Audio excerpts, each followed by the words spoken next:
వాల్లేని శ్రీనివాసరెడ్డి గారు ఆల్రెడీ ఉమ్మడి ఆంధ్రప్రదేశ్ లో గానీ ఇప్పుడు సపరేట్ అయిన ఆంధ్రప్రదేశ్ లో గానీ 5 సార్లు ఒంగోలు నుంచి ఎమ్మెల్యేగా ప్రాతినిధ్యం వహించి ఒంగోలు డెవలప్మెంట్ కి ఎంతో ముందుకు తీసుకెళ్లారు. ఒంగోలు కాన్స్టిట్యున్సీని అలాగే ఉమ్మడి ఆంధ్రప్రదేశ్ వైఎస్ రాజశేఖర రెడ్డి గారి టైంలో మినిస్టర్ గా కూడా వారి శాఖ ద్వారా ఎంతో డెవలప్మెంట్ చేశారు.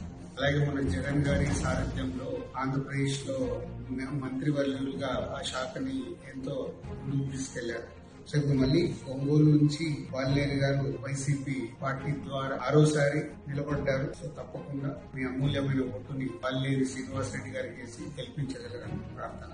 అండ్ ఈ మధ్య వాల్లేని శ్రీనివాసరెడ్డి గారి పైన ఒక డాక్యుమెంటరీ వీడియో చేశారు. సో అది యూట్యూబ్ లో పెట్టారు. సో వాల్లేని శ్రీనివాసరెడ్డి గారు వారి రాజకీయ ప్రస్థానం మొదలైన నుంచి అసలు వాళ్ళు అంచెలంచెలుగా వారు ఎదుగుతూ ఆ కాన్స్టిట్యున్సీని ఎంతో అభివృద్ధి సైడ్ తీసుకెళ్లారు. దాంట్లో మొత్తం యూట్యూబ్ లో ఉన్న డాక్యుమెంటరీ వాల్లేని శ్రీనివాసరెడ్డి గారి గురించి ఉంది. తప్పకుండా మీరు ఆ లింక్ ని ఓపెన్ చేసి చూస్తే వాల్లేని గారు ఎంత కాన్స్టిట్యున్సీని డెవలప్ చేశారనేది తెలుస్తుంది. సో తప్పకుండా అది చూడాలి. చూసి మీ అమూల్యమైన ఓటుని వాల్లేని శ్రీనివాసరెడ్డి గారికి వేసి గెలిపిస్తారని ప్రార్థన.